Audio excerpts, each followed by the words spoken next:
Bismillahirrahmanirrahim. Assalamualaikum warahmatullahi wabarakatuh.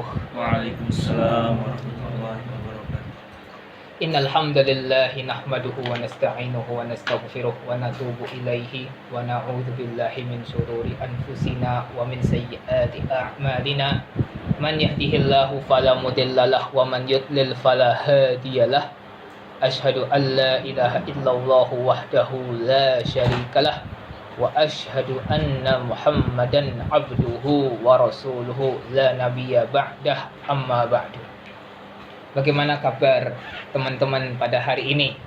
Alhamdulillah. Segala puji hanya milik Allah. Salawat serta salam kita curahkan kepada Nabi kita Nabi Muhammad sallallahu alaihi wasallam beserta para sahabatnya dan umat Islam ke depannya. Pada kesempatan kali ini insya Allah kita sama-sama mengkaji sebuah buku yang sangat menarik berkaitan tentang dinamika keilmuan di fakultas kita tercinta, Fakultas Dirasat Islamiyah wal Arabiyah lil Banin.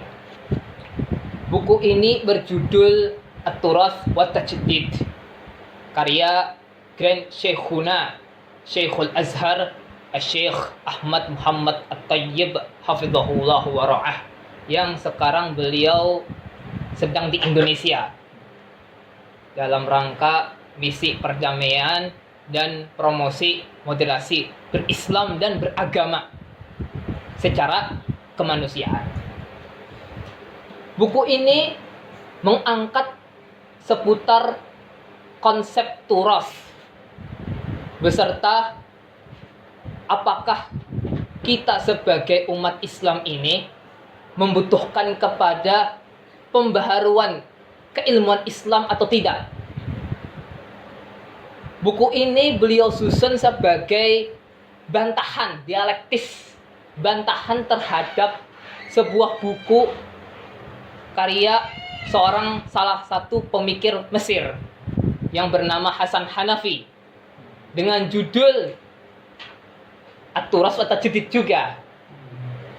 Tapi yang membedakan antara buku Grand Syekh ini dengan buku versinya Hasan Hanafi adalah bahwa Grand Syekh Ahmad Tayyib membubuhkan di judulnya Munaqashat wa Rudud. Artinya buku ini nanti kedepannya akan mendiskusikan pandangan-pandangan Hasan Hanafi. Jadi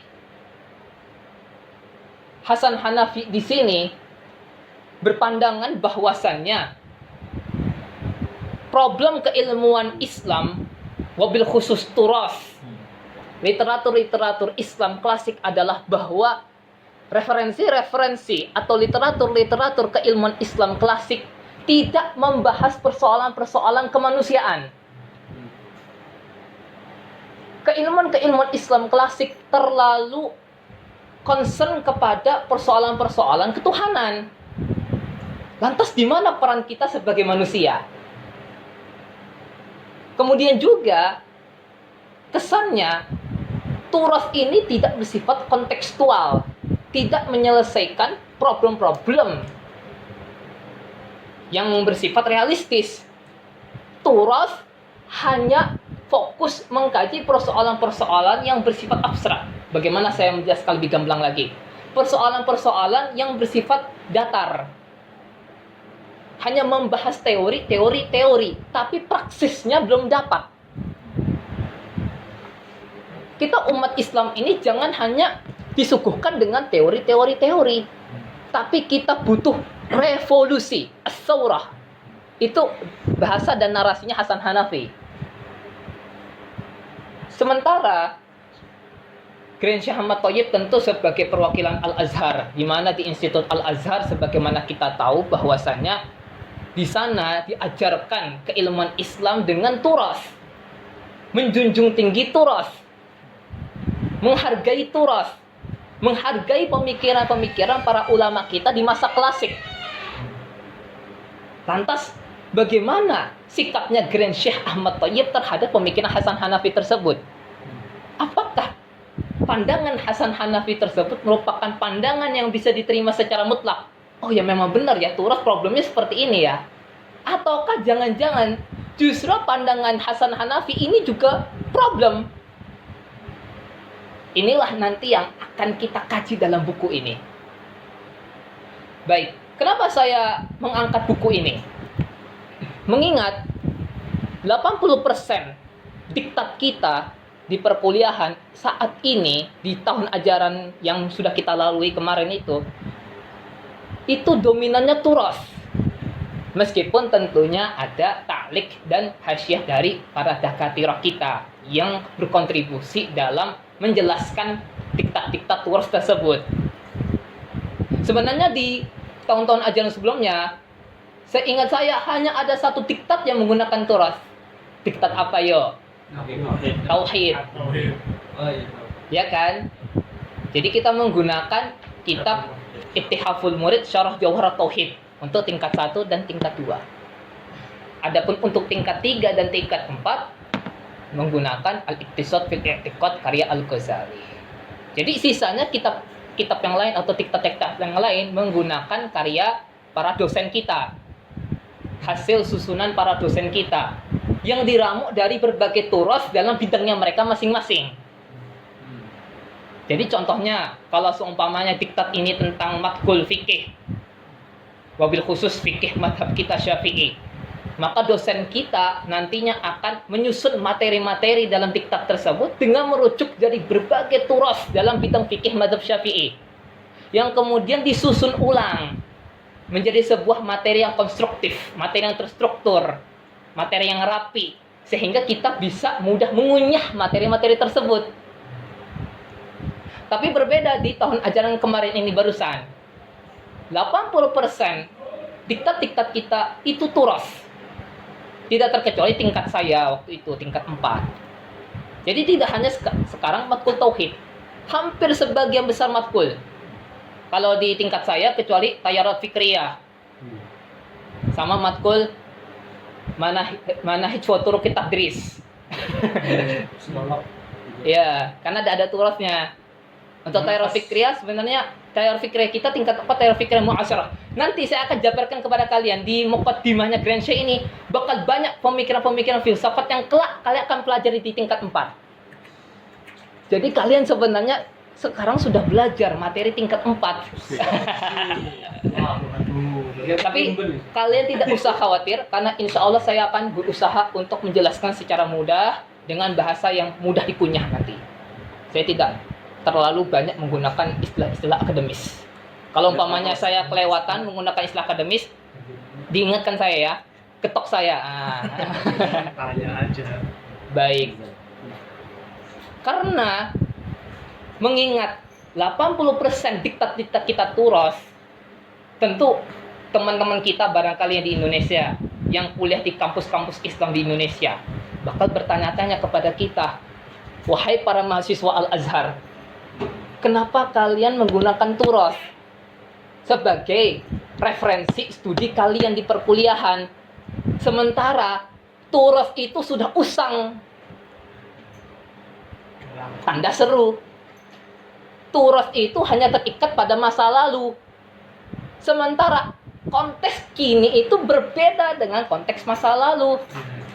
Maka bagaimana mungkin kalian sekarang berada di konteks sekarang yang sifatnya kompleks ini, tapi literatur yang kalian pakai itu adalah literatur kuno yang kompleksnya itu berbeda.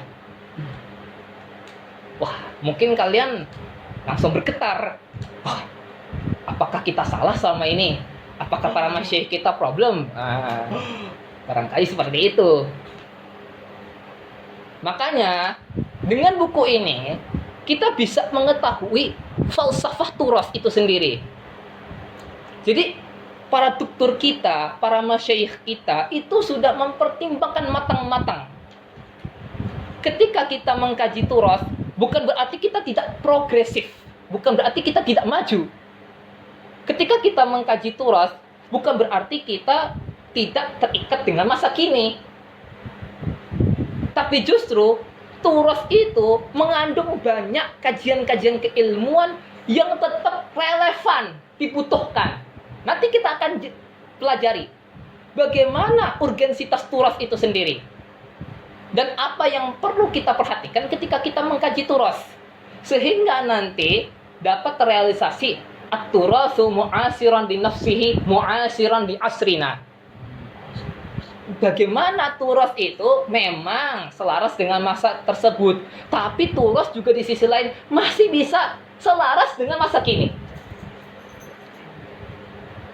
Itu yang insya Allah kita akan pelajari dalam buku ini.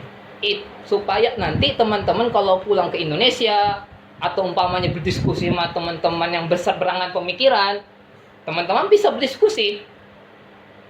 Dan teman-teman bisa membela fakultas kita ini, membela kurikulum Al-Azhar itu sendiri. Baik, kita langsung saja ke isinya ya. Kita mulai dari halaman pertama. Di halaman 7.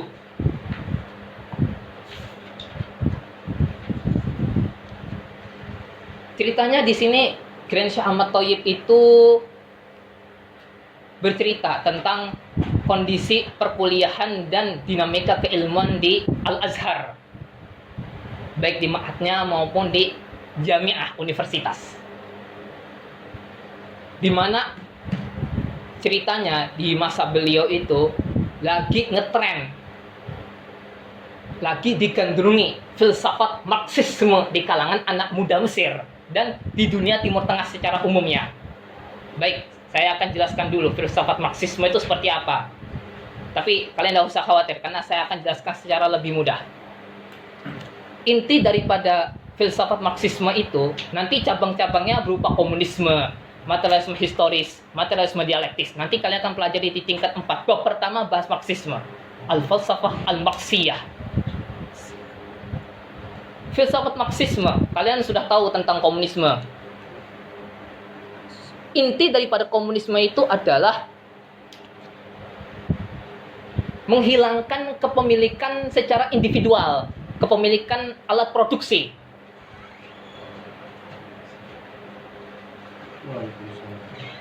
Ahlan. Inti daripada filsafat, inti yang diperjuangkan oleh orang-orang Marxis, orang-orang komunis, itu adalah bagaimana tidak ada lagi kesenjangan kelas antara orang-orang yang memiliki pabrik dengan kaum buruh, para bos sawah dengan kaum buruh, kaum petani, apalagi para buruh tani. Ada petani, ada buruh tani. Jadi kalau secara mudahnya lagi, tidak ada itu bos-bosan, semuanya sama. Jadi itu yang diupayakan oleh orang-orang komunis ketika itu. Makanya contohnya nanti alat pabrik-pabrik. Kalau orang kapitalis itu kan memiliki pabrik secara individual. Ini saya memiliki modal. Dari modal ini saya berinvestasi. Saya mau bikin pabrik ceritanya. Mungkin kalian lebih ahli lah daripada saya dan masalah ekonomi. Bisa nanti kita diskusi habis ini. Saya punya modal, modalnya gede sekali, mau saya bikin pabrik raksasa. Dia punya modal secara individual, hasil kerja kerasnya, hasil usahanya dia sendiri, bikin pabrik. Kemudian, nah saya ini sudah punya pabrik, gak mungkin dong pabrik saya bekerja dengan sendirinya, mustahil secara rasional. Saya harus punya para buruh, sehingga operasi pabrik saya dapat berjalan. Akhirnya mulai tuh membuka perekrutan para karyawan pabrik, karyawan perusahaan. Orang-orang komunis memandang bahwa kami itu khawatir kalau umpamanya pabrik-pabrik ini dimiliki secara individual, para pemilik pabrik semakin kaya, kaum buruh, kaum karyawan nanti semakin terlantar.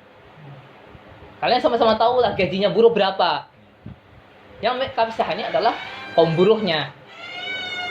Gajinya sudah kecil, sudah gitu paradigma mereka ketika itu pasrah. Ya sudah deh, kita kan kaum buruh, mungkin selama-lamanya kita jadi seperti ini. Akhirnya ya seperti itu nanti. Orang-orang pemilik pabrik semakin kaya, bikin pabrik baru. Orang-orang lain yang tidak memiliki kemampuan finansial, tidak memiliki modal, akhirnya hanya bisanya sekedar melamar kerja, sekedar jadi apa istilahnya, pembantu bosnya, ya gitulah kurang lebihnya. Nah, oleh orang komunis, orang Marxis, tidak ada lagi kesenjangan sosial seperti ini. Pabrik-pabrik itu dari kepemilikan individual menuju kepemilikan secara kolektif. Makanya tanah, modal itu diambil oleh pemerintah. Tidak lagi dipegang secara individual. Di Indonesia kan konsepnya hampir mirip kayak Marxis sebenarnya. Karena Bung Karno ketika bikin bikin Pancasila, bikin ideologi Marxisme itu masih terpengaruh Marxis. Makanya kita punya BUMN. Tahu nggak BUMN itu sebenarnya apa? Itu ada unsur sedikit keterpengaruh Marxismenya. Tapi apa yang bikin problem di filsafat Marxisme? Kelihatannya bagus ini. Wah, kaum buruh akan diperjuangkan menuju kekuasaan, will power. Ya kan kelihatannya sangat bagus, sangat revolusioner ini. Kita tidak lagi dikekang oleh para bos kita. Gaji kita tidak akan kecil. Gaji kita bukan lagi UMR. UMR itu sudah bukti itu kalau kapitalistik itu masih merajalela, ya tidak. Kita tidak lagi seperti itu. Wah, kelihatannya bagus Marxisme itu. Tapi yang problem adalah landasan. Kenapa menuju ke sananya? Menuju pemahaman atau pergerakan seperti itu. Problemnya adalah orang-orang Marxisme memiliki keyakinan bahwa yang eksis di alam semesta itu hanya materi. Tidak ada ceritanya perkara-perkara metafisis. Ngerti nggak maksudku? Perkara metafisis maksudnya al-ghaibiyat. Jadi tidak ada perkara-perkara gaib itu. Yang hanya ada di dunia ini, di alam semesta, hanya perkara-perkara yang bersifat material. Karena itulah nanti dari pandangan seperti itu akan berdampak ke berbagai pemikiran, berbagai gagasan mereka. Termasuk gagasan kesetaraan sosial ini. Beda dengan Islam, dengan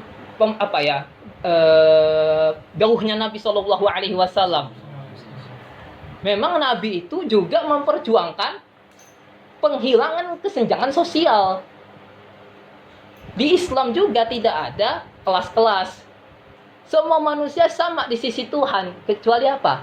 Ketakwaan. Nah, disinilah ketakwaan. Ketakwaan itu kan metafisis, goib, bersifat goib.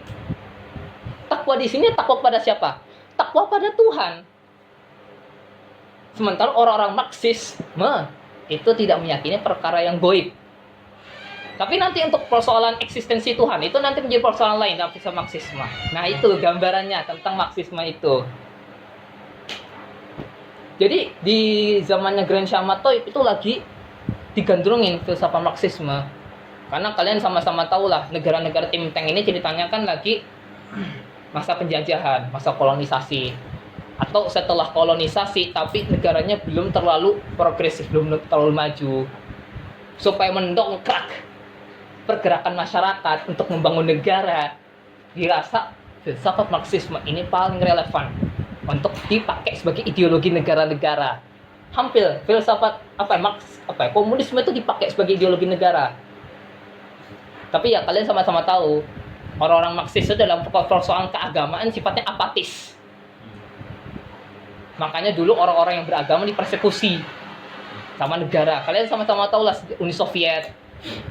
Cina kan, Republik Tiongkok kan juga dituduh. Saya pakai bahasanya, beritanya itu dituduh. Tapi ya sebenarnya itu ya bisa kalian, ya kalau menurut saya sih tidak ada apa-apa, tidak ada persoalan apa-apa kalau di Republik Tiongkok. Kalau kayak di Uni Soviet benar, ketika itu ada persekusi orang yang beragama. Karena pemahaman orang Marxisme tadi tentang konsep materi tadi. Gitu. Intinya seperti itu. Nah, di halaman 8 berikutnya. Sama halaman 9.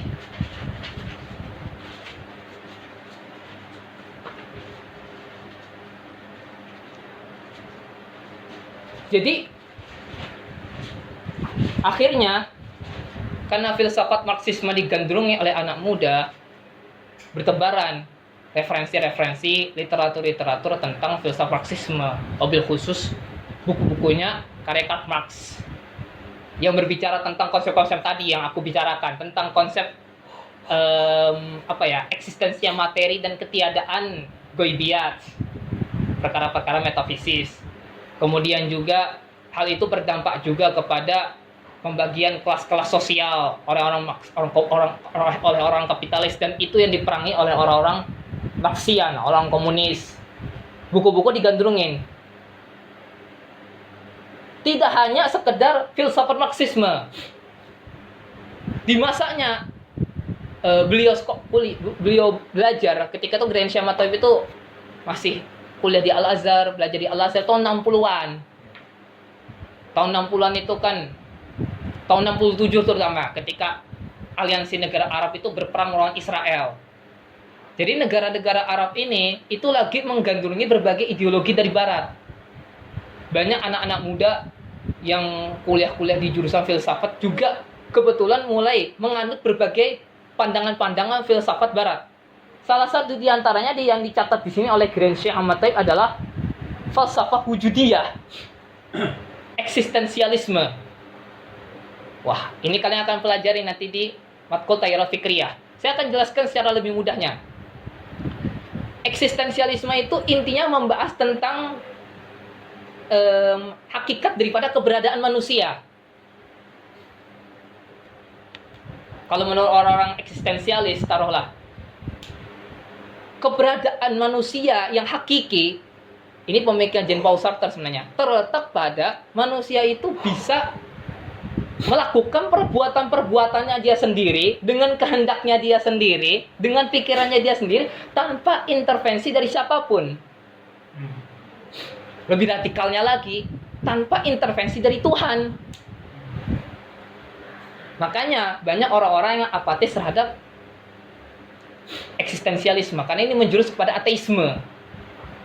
Dan banyak dari anak muda yang selain menggandrungin komunisme, Marxisme, itu juga menggandrungi buku-buku eksistensialisme. Karena dinilai eksistensialisme bisa menjadi pengganti dari tasawuf. Anda bisa bayangkan, kita sudah punya turas ini, kajian tasawuf. Orang-orang dulu ngajinya Ihya Ulumuddin, ngaji kitab-kitab tasawuf. Kalau umpamanya lagi problem, konsultasi mau jadi salik, jadi murid dari para sufi, para pimpinan thariqah barangkali. Sekarang di zaman itu, di zaman Grenchen Matoib, anak-anak muda itu malahan gak mau belajar tasawuf. Mau apa penggantinya? Akhirnya gunakan eksistensialisme. Karena eksistensialisme ini hampir mirip kayak tasawuf. Jadi mereka ini hanya meyakini pengetahuan hakiki itu dapat diraih dengan hati, bukan dengan rasio. Apalagi dengan penelitian-penelitian empiris, penelitian saintifik. Pengetahuan yang sejati itu diraih dengan hati. Tapi tetap ateis, banyak yang dari mereka ateis. Jadi bukan hanya orang sufi saja yang menggunakan hati untuk meraih pengetahuan hakiki itu, untuk menyucikan jiwa. Orang-orang eksistensialis punya cara tersendiri bagaimana mereka menyucikan jiwa. Dan ini yang digandrungi oleh anak-anak muda. Nah, terus apa keterkaitan tentang antara menyebarnya ideologi dengan apa yang terjadi dalam dinamika keilmuan Al-Azhar? Di saat anak-anak muda tersebut masih menggandrungin ideologi-ideologi tersebut melalui literatur-literatur, buku-bukunya, filsafat-filsafat tersebut, kami di Al-Azhar, kata Grenchen, masih menggunakan turas untuk mengkaji berbagai persoalan, berbagai problem dalam keagamaan kita, dalam kehidupan kita sehari-hari. Dan kami memiliki keyakinan sendiri tentang turas. Itu. Turas dalam pandangan kami tetap relevan dengan masa kini, tapi kami masih memiliki cara pandang tersendiri. Gitu. Nanti akan dijelaskan nanti.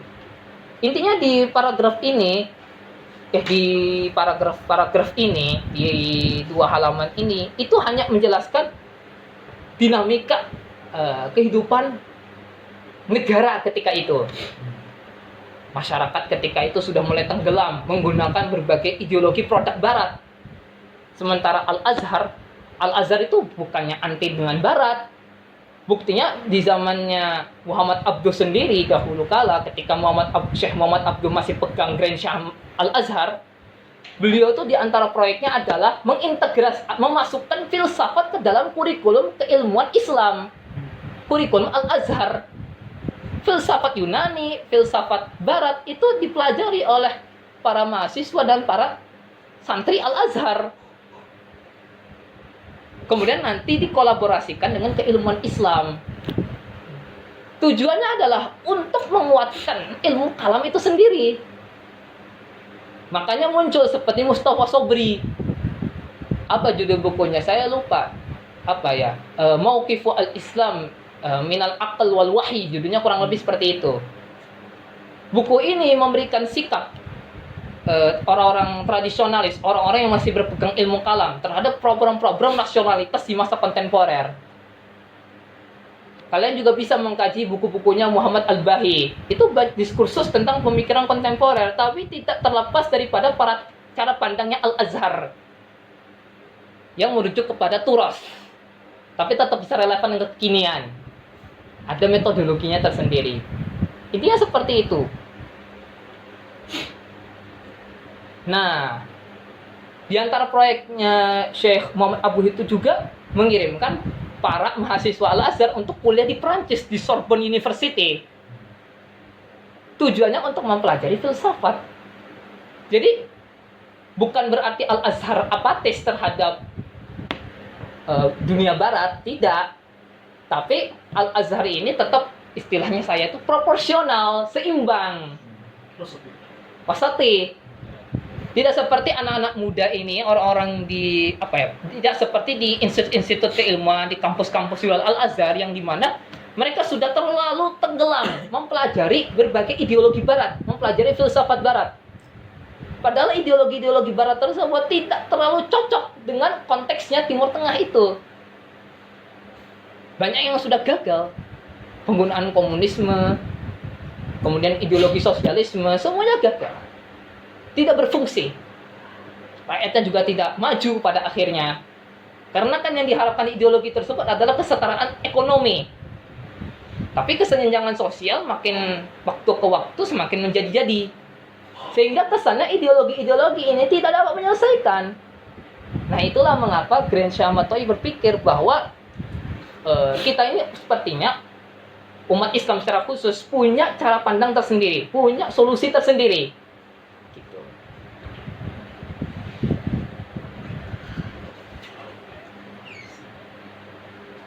Oh iya, ahlan Pak Ketua.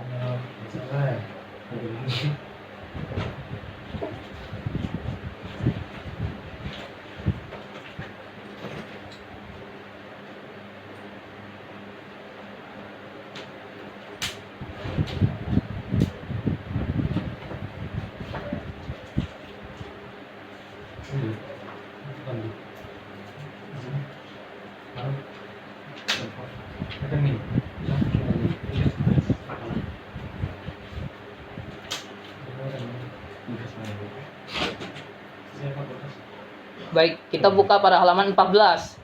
Jadi itu kan berbicara tentang konferensi-konferensi. Ya intinya seperti itu.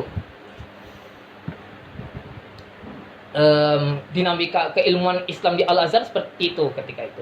Dari dulu sudah berpegang dengan tradisi, dengan turos.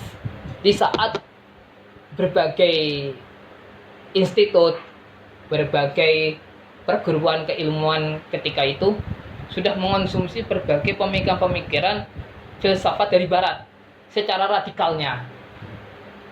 Dan Al-Azhar itu punya caranya sendiri dalam berdialektika, berhubungan dengan barat itu sendiri.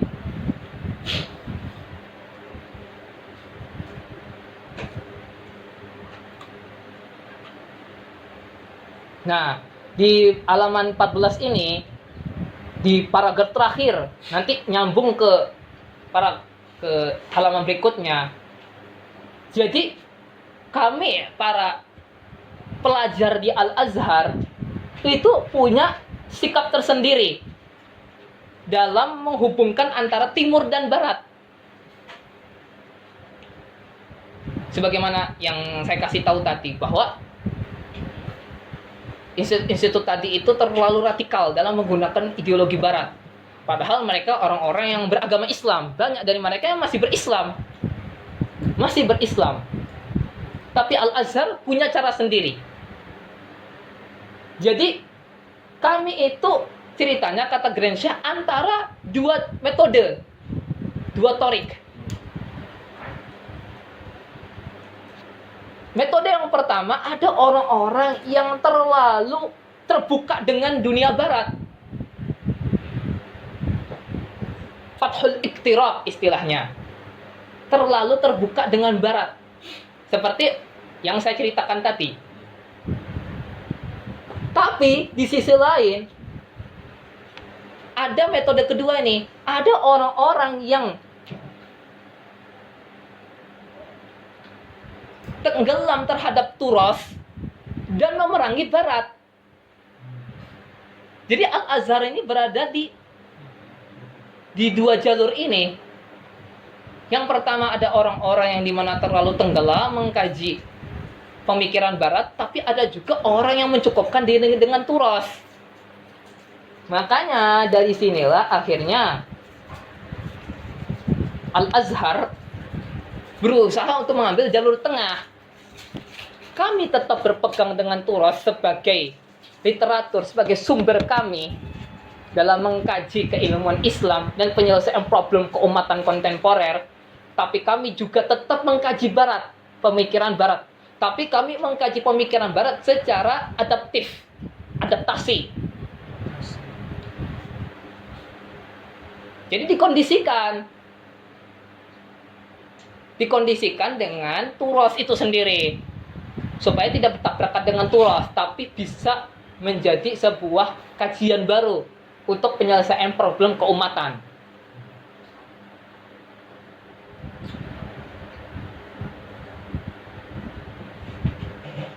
Nah, di sini di paragraf berikutnya dijelaskan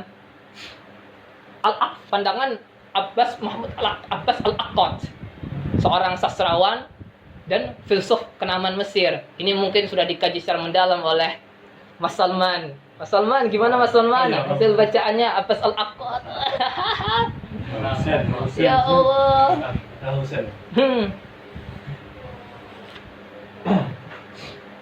Ya. Nanti di tingkat 4 kalian juga mempelajari kajian pemikiran sastranya Abbas Al-Aqad sama esensi karya-karyanya. Tapi Abbas Al-Aqad juga banyak menulis kajian tentang filsafat. Aku banyak buku-buku saya tentang Abbas Al-Aqad. Jadi beliau mengeluarkan suatu statement bahwa seharusnya kita itu percaya diri dengan diri kita dan turas kita. Begitu juga dengan peradaban kita.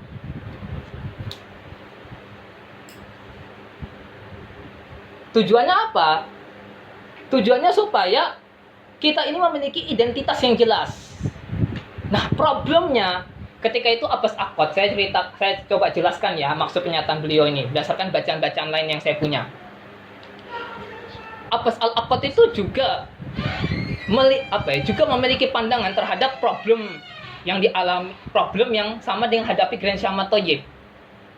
Jadi sebelum Grand Syama Thayyib itu sudah ada Abbas Al-Aqad yang kritis terhadap apa yang terjadi dalam dinamika keilmuan di berbagai institut-institut di Timur Tengah, di mana akan mengkonsumsi secara radikal ideologi-ideologi dan pemikiran filsafat Barat. Beliau memandang seolah-olah kita ini bangsa Arab tidak memiliki identitas. Aina huwiyatuna. Bahasa beliau seperti itu. Di mana identitas kita? Ketika seumpamanya kita terlalu tenggelam dalam mempelajari filsafat Barat, menggunakan ideologi Barat sebagai landasan bermasyarakat dan bernegara. Indonesia saja punya filsafat ideologi sendiri, Pancasila. Untuk apa para bangsa kita buat Pancasila, merumuskan Pancasila? Supaya negara kita punya jati diri. Nah, Abbas Akkad melihat bahwa seolah-olah negara Arab manapun, karena kan ceritanya sudah terpecah belah negara Arab ini. Sempat ada ketika masih ngetrennya ini, nasionalisme Arab. Itu banyak negara-negara Arab ingin menjadi satu negara. Makanya sempat beraliansi antara Suriah, Irak, dan Mesir. Jadi satu negara. Republik Arab Raya ketika itu. Ittihad Al-Jumhuriyat Al-Arabiyah. Tujuannya adalah merealisasikan nasionalisme Arab. Al-Wahdah Al-Arabiyah. Unifikasi Arab. Bagaimana kawasan-kawasan Arab itu dari sebelah barat Maroko sampai Irak itu bisa menjadi satu negara.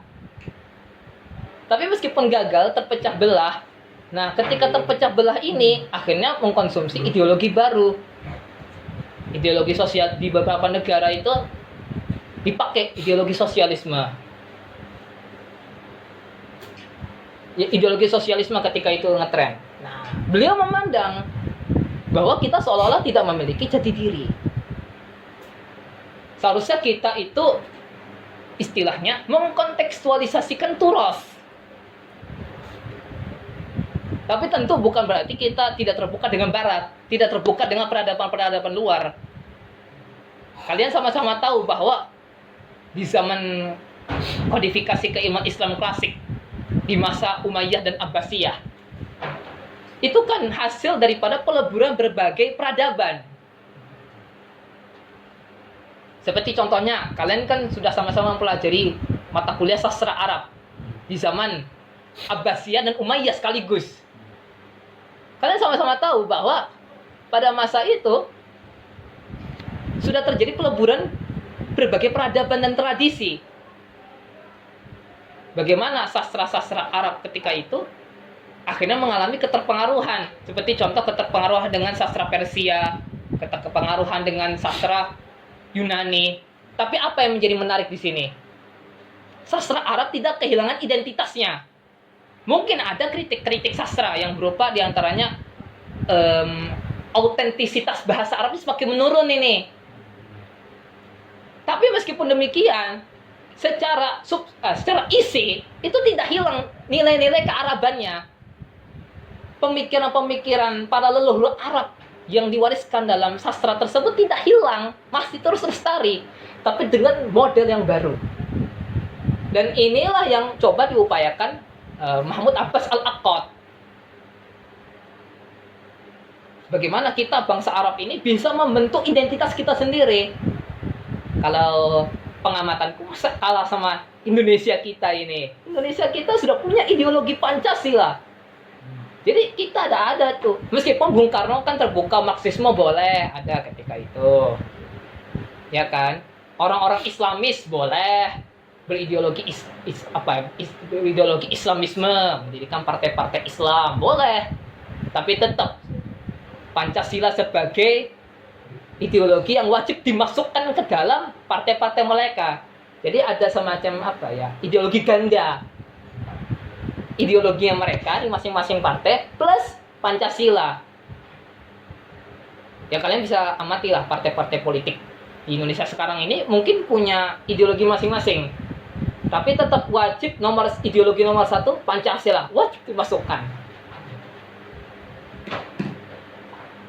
Di paragraf berikutnya juga, Kiai Syekh Ahmad Thayyib mencontohkan bagaimana hasil daripada peleburan bahasa saya. Hasil daripada sikap pertengahan Al-Azhar dalam mengkaji keilmuan Islam sekaligus keilmuan Barat. Tadi saya sudah ceritakan bagaimana Muhammad Abduh itu mengirimkan para pelajar Al-Azhar terbaik ke Prancis. Bagaimana Syekh Muhammad Abduh itu juga mulai memasukkan mata kuliah filsafat ke dalam keilmuan Islam.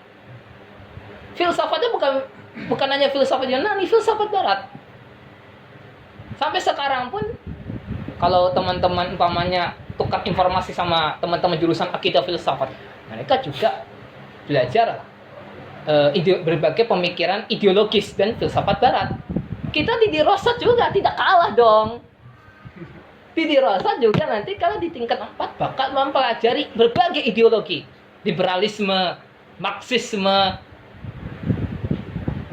Kalian juga mempelajari dunia kapitalisme, eksistensialisme, dan itu semua kenapa diajarkan? Sebenarnya masih banyak lagi, tapi hanya itu saja yang diajarkan di tingkat 4. Karena inilah yang terjadi di Timur Tengah. Inilah yang ada Grand Syah Ahmad Thayyib. Orang-orang sekarang belajar eksistensialisme sebagai pengganti tasawuf. Orang-orang sekarang mengkonsumsi Marxisme dengan dalih demi kebangkitan Arab katanya. Tapi ya kenyataannya kesenjangan sosial masih belum terselesaikan. Jadi di sini seperti contoh Muhammad Al-Bahi. Bagaimana Muhammad Al-Bahi ini mulai menyusun karya-karya mengkritik falsafah al-madiyah, filsafat materialisme. Nah, filsafat materialisme itu cabang daripada Marxisme. Ada materialisme historis, ada materialisme dialektis. Materialisme historis itu nanti mengkaji sejarah, tapi sejarah ini hanya dibaca secara materi. Jadi kalau kita di Islam umpamanya, kita orang Islam itu belajar sejarah itu tak hanya dari artefak-artefak, bukan hanya dari umpamanya benda-benda fisikal. Kita ini justru dapat sejarahnya dari mana? Dari wahyu, dari Al-Quran. Itu kan metafisis. Dari hadis-hadis Nabi, itu metafisis semuanya. Wa ma yantiqu 'anil hawa in huwa illa wahyun yuha. Nabi tidak bisa sedang menceritakan tentang Bani Israil secara lebih komplit, melainkan wahyu dari Tuhan. Itu metafisis semuanya. Nah, ya kalian sama-sama tahu lah perdebatan antara Ustadz Nuruddin dengan Pak Mun M. Sirri. Di antara perdebatan tentang itu, Pak Mun M. Sirri itu ingin mendobrak sejarah Islam. Sejarah Islam ini selama ini dipelajari melalui wahyu juga. Saya mencoba mencari sejarah Islam yang di masa itu, tapi dengan pendekatan baru. Ada nggak artefaknya? Nggak ada artefaknya. Kalau nggak ada artefaknya, menurut para sejarawan Barat, ini masalah sejarah ini. Itu yang dipelajari dalam filsafat materialisme historis. Orang-orang materialisme historis berpandangan sejarah itu harus dipelajari, harus dikaji, diteliti secara material. Dan banyak anak muda yang menggandrungin sejarah dengan pendekatan seperti itu. Sing-singkan wahyu, sing-singkan Quran, sing-singkan hadis, sing-singkan kitab-kitab sejarah Islam yang ditulis para ulama kita di masa klasik, kita teliti ulang. Pakai apa caranya? Materialisme historis. Itu. Dan ini yang dibantah oleh Muhammad Al-Bahi. Contohnya juga yaitu Madiyah tadi, filsafat Madiyah. Ada lagi materialisme dialektis. Jadi materialisme dialektis itu mengkaji tentang persoalan sosial, tapi dibaca secara material. Ya kita kalau dalam Islam sendiri kan kullun nasi sawa illa at-taqwa tadi. Semua manusia dari kasta manapun, dari kelas ekonomi manapun, sama saja di sisi Tuhan. Jadi dikaitkan dengan Tuhan, itu kan metafisis. Ya tidak. Kecuali apa? Takwa. Takwa ini nanti objeknya siapa? Tuhan. Apa definisi takwa? Takwa itu sebagian ulama mendefinisikannya yaitu intisaru awamirillah, melaksanakan ketaatan kepada Tuhan. Ada yang mendefinisikannya anta ja'ala bainaka wa bainallahi makhafah gitu. Agar kamu itu memiliki rasa takut kepada Tuhan, merasa diawasi oleh Tuhan, itu baru takwa. Artinya kan pertautan antara manusia dengan metafisisnya, yaitu Tuhannya kan di sini sangat kelihatan. Nah, oleh orang-orang materialisme tidak seperti itu konsep kesetaraan sosial bagi kami. Itu yang dipelajari dalam materialisme dialektis. Jadi ini yang coba dikritisi oleh Muhammad Bahi dalam karya-karyanya. Di paragraf berikutnya di halaman 16 begitu juga seperti Muhammad Al-Ghazali.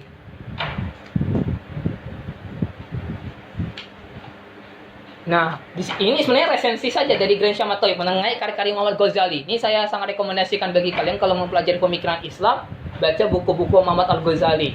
Karena beliau mendiskusikan tentang Al-Quran, mendiskusikan juga tentang eksistensi sunnah Nabi, mendiskusikan juga tentang persoalan-persoalan kontemporer.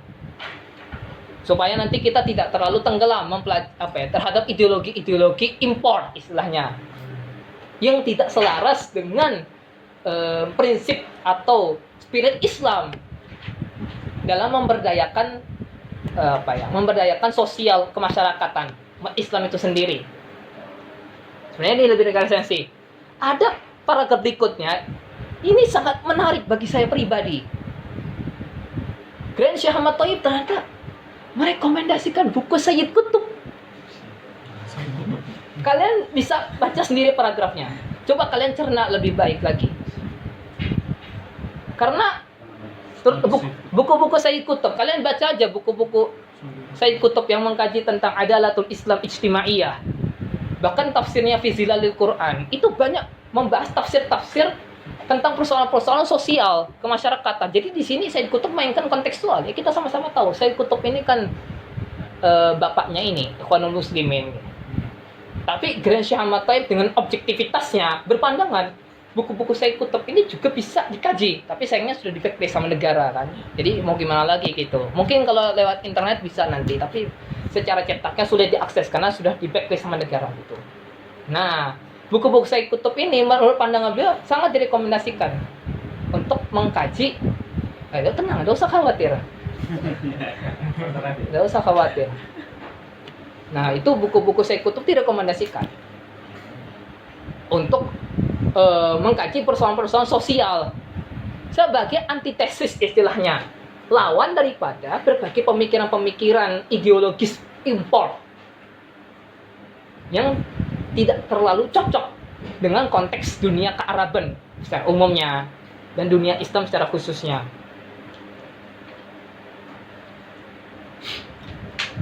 Nah, kemudian juga di paragraf berikutnya kalian bisa mengkaji buku-buku Muhammad Baqir Al-Sadr. Beliau Syiah, tapi beliau seorang ulama, seorang filsuf, mufassir, faqih, seorang pemikir dari ideologi dari aliran Syiah Imamiyah di Iran.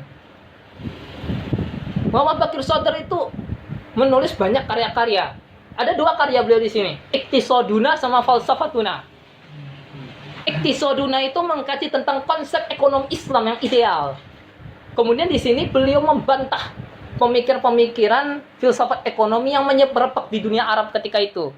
Seperti kapitalisme dibantah sama beliau, Marxisme dibantah sama beliau, Istirokiyah, sosialisme itu juga dibantah sama beliau. Jadi semua pemikiran ideologi Barat tentang konsep ekonomi, kan sebagaimana aku sampaikan tadi tentang contohnya kapitalisme dengan prinsip adanya kelas-kelas ekonomi, ada kaum burjuwa, kaum proletar istilahnya, orang-orang pemilik modal dengan kaum buruh. Nah, itu menurut beliau juga dikritisi. Sosialisme ya kurang lebih kayak ini komunisme, tapi dengan ada irisan-irisan yang beda. Mungkin nanti kalian bisa pelajari nanti di masa mendatang nanti barangkali. Kapital ya tadi itu Marxisme itu semua didiskusikan sama beliau. Kemudian beliau menawarkan bagaimana konsep ekonomi dalam Islam itu sendiri. Dan menurut beliau ini yang ideal. Ini direkomendasikan sama Grand Syekh Ahmad Thayyib.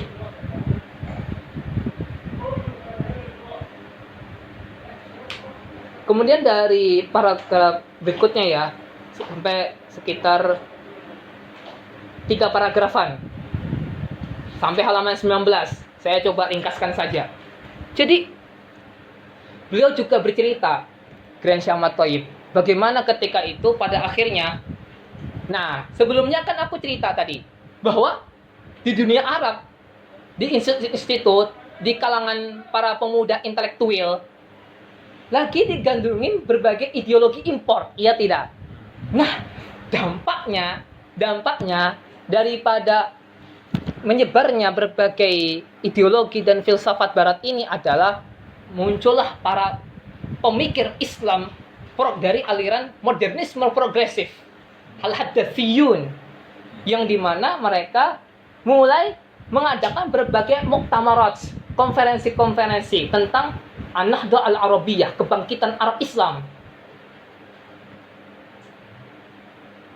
Nah, aku coba jelaskan di luar materi. Jadi, ceritanya ada 2 kali fase kebangkitan proyek kebangkitan Arab itu Islam. Yang pertama itu di zamannya Muhammad Abduh, Jamaluddin Al-Afghani, Muhammad Rashid Ridho. Itu mereka mulai menggaungkan kebangkitan Islam, An-Nahdhah Al-Islamiyah. Dan itu sebagai bagian daripada nasionalisme Arab tadi yang sudah kuceritakan tadi. Jadi mereka bertiga sepakat kita perlu nasionalisme Arab. Tapi kita juga perlu kebangkitan umat Islam itu sendiri. Nah, mulailah mereka memasukkan filsafat barat. Tapi penggunaannya secara adaptif dan kondisional. Jadi tidak dipakai secara radikal. Tetap berusaha menjaga turas. Jadi mungkin ada yang berpandangan. Nah, makanya masih ada yang berpandangan bahwa Muhammad Abduh itu terlalu tenggelam dalam rasionalitas hingga akhirnya membuat dia berteologi Mu'tazilah. Ada berpandangan seperti itu. Ya tidak. Ya padahal Syekh Muhammad Abduh di sini dalam konteks meng-highlight istilahnya, mendominasikan peranan akal sebagai bagian daripada peranan penggunaan filsafat. Ada di masa kedua. Di masa kedua itu kebangkitan Islam baru dan ini yang digalakkan oleh kaum Haddathiyin. Jadi dari Muhammad Abduh itu muncul 2 aliran. Yang pertama masih orang-orang yang berusaha mengkontekstualisasikan turas. Jadi berpegang dengan turas tapi dikontekstualisasikan. Dan ini aliran seperti Grand Syam At-Thayyib dan lain-lainnya. Sebelum beliau juga. Yang kedua itu orang-orang Haddathiyin. Mereka karena belajar eksistensialisme, karena belajar Marxisme, akhirnya mencoba ingin mendobrak kemapanan keras turas. Hasilnya ya muncul nanti seperti Hasan Hanafi. Hasan Hanafi itu adalah produk daripada merebaknya ideologi Barat ini dan merasuki ke dalam keilmuan Islam kontemporer. Jadi nanti kalian akan mempelajari bagaimana Marxisme itu memengaruhi pemikiran Hasan Hanafi sehingga memantik beliau melakukan tajdidut turas, rekonstruksi atau pembaharuan turas.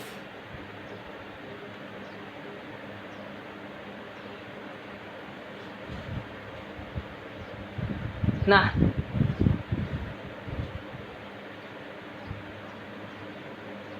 di paragraf ini ya, masih baik di paragraf tentang wayaqtadina wajibul insaf an-naqul. Ini paragraf yang sangat menarik. Kalian perlu garis bawahi.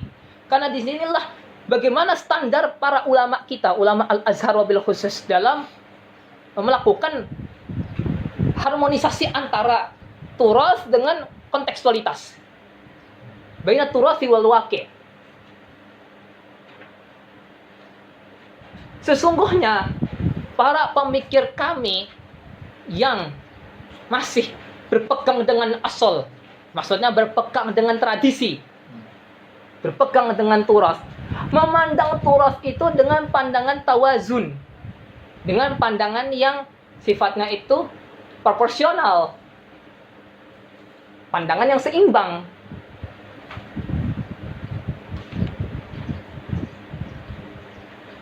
Jadi mereka memberikan sikap terhadap konferensi-konferensi yang diadakan oleh orang-orang modernis.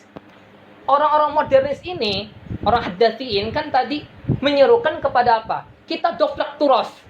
Kita tinggalkan turas, kemudian kita ganti dengan formula pemikiran-pemikiran keislaman yang baru yang dikolaborasikan dengan metodologi barat, filsafat barat, ideologi barat. Saya mencontohkan Hasan Hanafi tadi. Nah, oleh orang-orang para pemikir tradisional, orang-orang turas, itu disikapi bahwasannya ikfalu turasinal aqli wan naqli fi masyru'in nahdhah huwa bimathabatil intihar aw dimaril hadari aw sukut fi hawiyatin la qarara laha. Terjemah bebasnya bahwasannya ketika turas kita, baik yang dalam kajian ilmu rasional maupun kajian-kajian ilmu nakli, tafsir, hadis, sirah, itu ditinggalkan begitu saja dalam proyek kebangkitan Islam yang dilakukan oleh kaum modernis, maka ini mengantarkan kepada intihar, mengantarkan kepada pendobrakan identitas. Intihar al-hadari, pendobrakan peradaban kita sendiri. Pendobrakan hawiyah, pendobrakan identitas. Jadi lantas di mana identitas kita sesungguhnya? Gitu. Nah, di sini tampaknya kalau mungkin kayak di Indonesia, ketika para bapak bangsa kita merumuskan Pancasila, itu kan barangkali ada keterpengaruhan ideologi Islamnya, ketuhanan yang Maha Esa. Itu sebenarnya ceritanya beneran mau menerapkan syariat Islam. Diganti frasenya. Jadi apa? Ketuhanan yang Maha Esa, supaya lebih universal. Karena ada umat beragama lain selain Islam. Orang-orang Islamis ingin menegakkan syariat Islam. Bung Karno inginnya negara kita semi-sekuler. Itu kan ada keterpengaruhan ideologi luarnya. Nah, yang sila-sila lainnya kalau kita pelajari, itu ada pengaruh. Sedikit Marxismenya ada. Ada Marxismenya, cuma tidak terang-terangan. Karena Bung Karno tahu kalau Marxisme tidak terlalu cocok. Dia pakai ideologi dia sendiri gitu loh. Pemikiran dia sendiri. Yang secara spiritnya sama dengan spiritnya orang-orang Marxian. Kesetaraan sosial. Nah, kan keadilan yang adil sosial, kemanusiaan, adil dan beradab. Aku juga lupa Pancasila, jangan dicela nasionalisme aku ya. Aku juga lupa ini.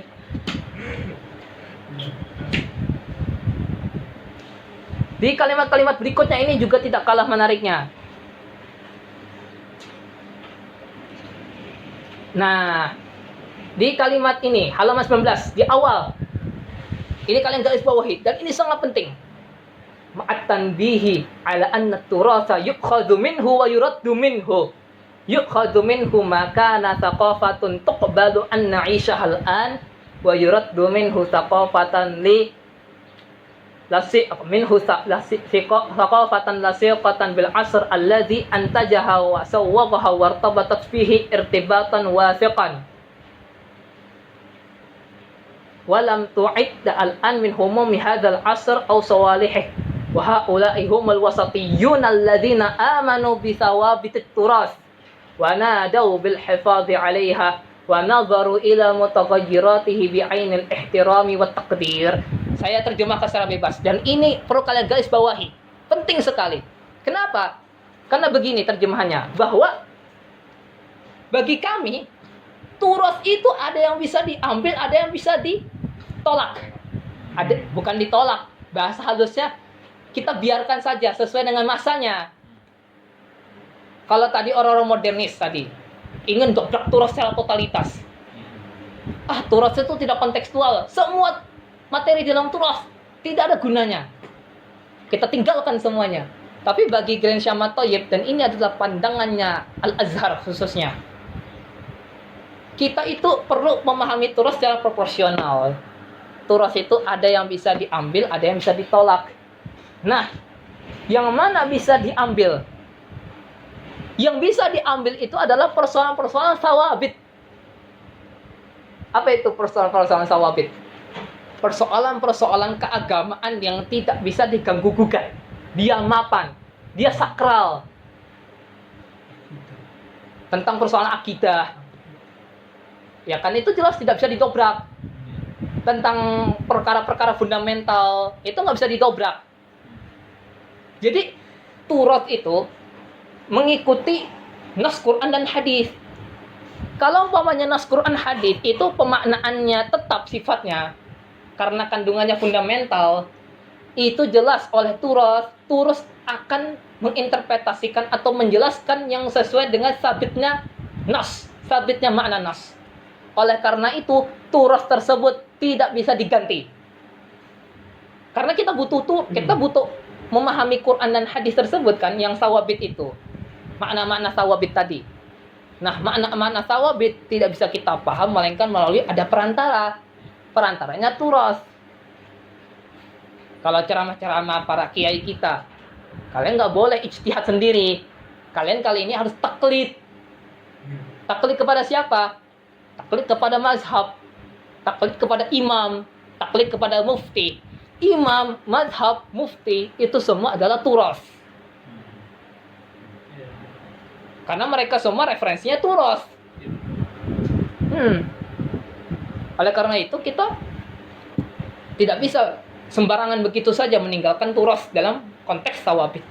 Tapi dalam konteks mutahawwilat, jadi Grand Syekh Ahmad Thayyib mengamini ada yang dinamis, ada yang bisa dirubah, ada yang bisa diganti, ada tafsiran-tafsiran nas Quran hadis itu bisa diganti, terbuka untuk didiskusikan ulang, tergantung konteks yang bisa mendorong hal tersebut perlu didiskusikan ulang. Contohnya kalian sama-sama tahu nggak tentang kaidah usul fikih al-hukmu yaduru ma'a illatihi wujudan wa adaman. Seperti itu konsep turas itu. Kalau ada ilahnya ya turas akan kita bisa ambil. Tapi kalau ilahnya tidak ada, turas tidak akan kita ambil. Contohnya ya narkoba.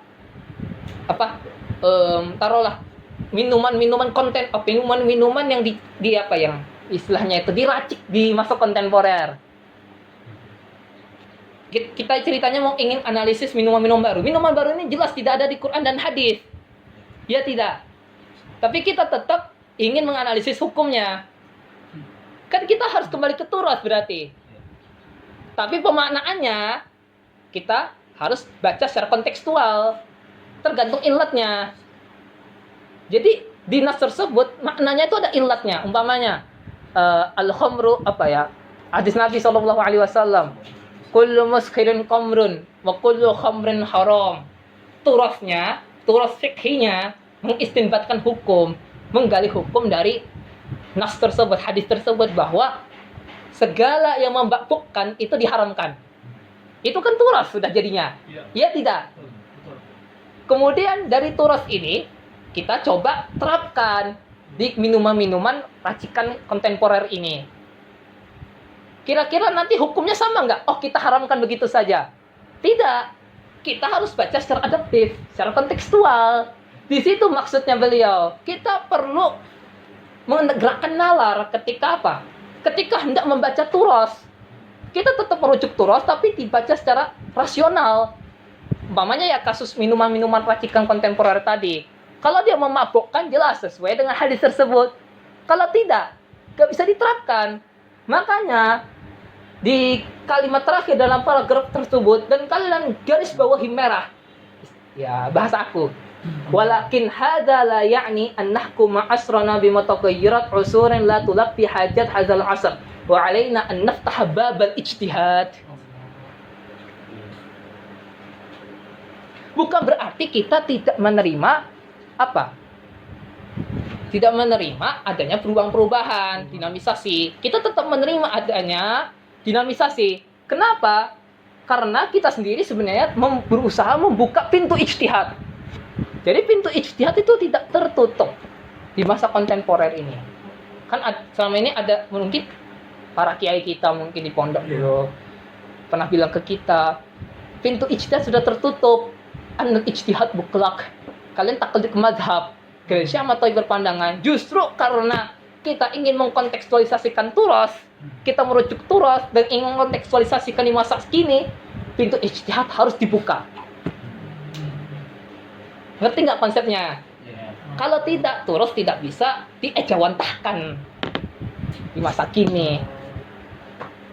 Sehingga nanti tidak bisa dinamis dong. Karena kita menerima adanya tabit dan mutaghayyir. Mana yang bisa berubah, mana yang masih tetap mapan. Gitu. Ini penting sekali paragraf ini. Dari sinilah kalian bisa mengetahui konsep turas itu sendiri. Jadi ketika masyayikh kita berpegang dengan turas, itu bukan berarti dipegang secara letterlek. Tapi dikaji secara adaptif. Dikondisikan. Iya. Taruhlah begini. Di masa-masa klasik saja pembaharuan itu selalu ada. Contohnya Al-Ghazali. Nanti kalian belajar nanti di tingkat 3, Maddah Tauhid. Di muqaddimahnya Al-Imam Al-Ghazali di Al-Iqtisad fil I'tiqad. Al-Ghazali menyatakan sendiri, saya ingin memperbaharui, mentajdid ilmu kalam Asy'ari. Jadi kalian nanti kan ceritanya kalian di tingkat 1, tingkat 2 ngaji ilmu kalam Asy'ari yang dasar dulu. Di tingkat 3 kalian akan mempelajari formulanya Al-Ghazali itu sendiri.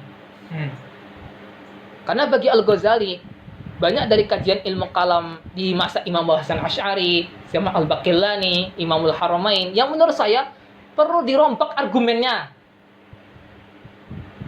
Jadi iya, tetap Tuhan itu satu, tetap Tuhan punya sifat, iya tetap wujud kita bakok mukhalaf li hawadits, tetap mah itu kan turas itu.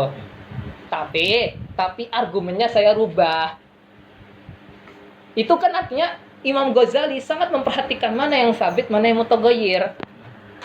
Yang sabit itu adalah Tuhan itu ada. Allah itu punya sifat-sifat, ya enggak? Wujud kita bakok mukhalaf lil hawadits qiyamuhu bi nafsihi. Tapi seperti argumen persoalan lain. Karena itulah beliau memasukkan ilmu logika. Pakai logika Aristotelian biar bikin argumen-argumen. Selain itu pula dalam masalah muhkam dan mutasyabih, kalau dulu terlalu dipaksa orang-orang awam untuk mentakwil ayat, oleh Al-Ghazali tidak diwajibkan. Yang mentakwil itu siapa? Kita para pelajar, orang-orang yang belajar ilmu kalam, ilmu akidah secara mendalam. Tapi bagi orang-orang awam tidak wajib bagi mereka untuk takwil. Serahkan maknanya kepada yang Maha Kuasa. Kalau Tuhan bilang istiwa, Tuhan bilang umpamanya lahuyat, lahu ain, udah serahkan kepada Tuhan. Yakinin Tuhan punya ain, maknanya wallahu a'lam bisawab, wa ilahi takalan, Allah yang Maha tahu tentang hal itu. Tafwid. Di situ pembaharuannya Imam Ghazali. Jadi di zaman Ghazali saja pembaharuan itu ada, apalagi di masa-masa kini. Jelas pembaharuan itu ya suatu keniscayaan, tapi dengan catatan harus berpegang dengan turas, harus ada itu. Dan itu dilakukan Ghazali. Bagaimana di zaman sekarang? Nah, itu perlu direalisasikan. Grand Syekh Ahmad Thayyib di paragraf berikutnya bercerita bahwa di sana kaum modernis itu mereka memiliki berbagai istilah dalam upaya atau istilah dan metode dalam mendobrak turas. Jadi Grand Syekh memandang mereka ini memiliki argumen. Kenapa saya mendobrak turas? Mereka berargumen pintu ijtihad terbuka. Grand Syekh Ahmad Thayyib bantah. Iya, pintu ijtihad itu terbuka. Tapi bukan berarti ketika pintu ijtihad terbuka, kalian selebar-lebarnya gitu buka. Sehingga dampaknya kalian dobrak turos.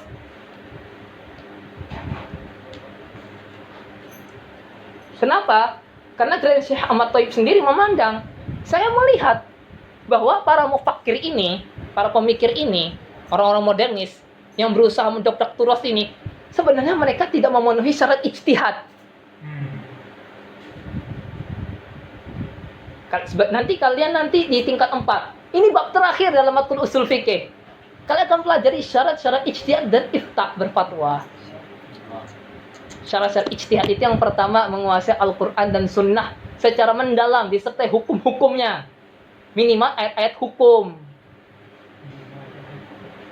Yang kedua, ini menurut pembacaan orang-orang ini ya, Al-Azhar umpamanya, mereka nggak hafal Quran. Atau ada yang hafal Quran tapi nggak nyampe ijtihad, tetap nggak nyampe syarat ijtihad. Karena bukan hanya hafal Quran. Kalau hafal Quran, orang Khawarij hafal Quran, orang teroris hafal Quran, tapi menguasai hukum yang dikandung Quran, bisa istinbat hukum dengan metodologi usul fikih, dengan metodologi ulumul hadis gitu.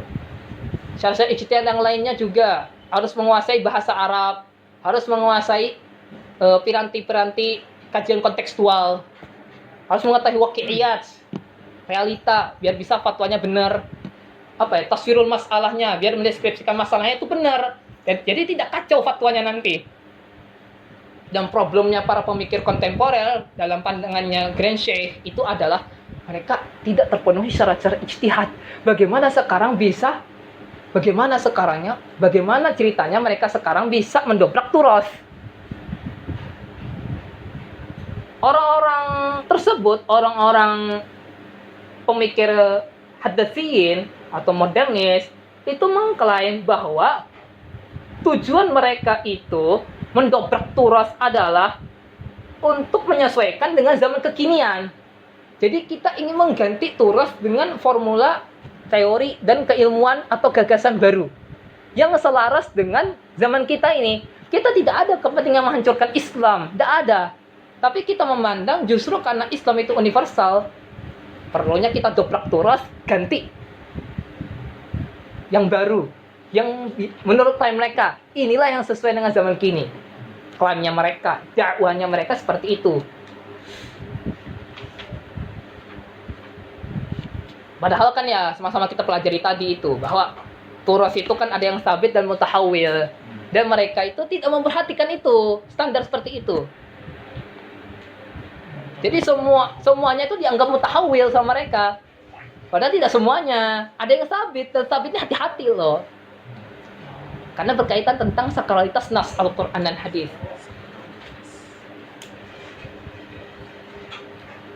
Di sana terdapat aliran-aliran kaum modernis yang berusaha mendobrak Turas. Di sana itu terdapat aliran yang melepaskan Turas secara totalitas.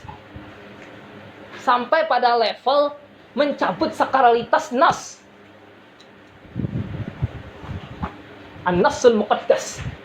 Mencabut satu nas. Mencabut sakralitas nas. Nas itu sakral kan? Dan ada interpretasinya, tafsirnya. Tafsirnya sama siapa? Turas. Tapi oleh mereka kita lepaskan Turas. Sehingga orang-orang seperti ini itu akhirnya memiliki tafsiran yang malahan mencabut sakralitas nas. Mereka diistilahkan dengan kaum tafkikul muqaddas. Tafkikul muqaddas itu artinya dekonstruksi yang sakral. Dekonstruksi itu maksudnya apa di sini? Tafkik. Dari kata fakkaka yufakkiku, tafkikan. Tafkik itu artinya membongkar, membuka. Jadi oleh mereka itu dibongkar ulang Turas itu. Pelecehan ya.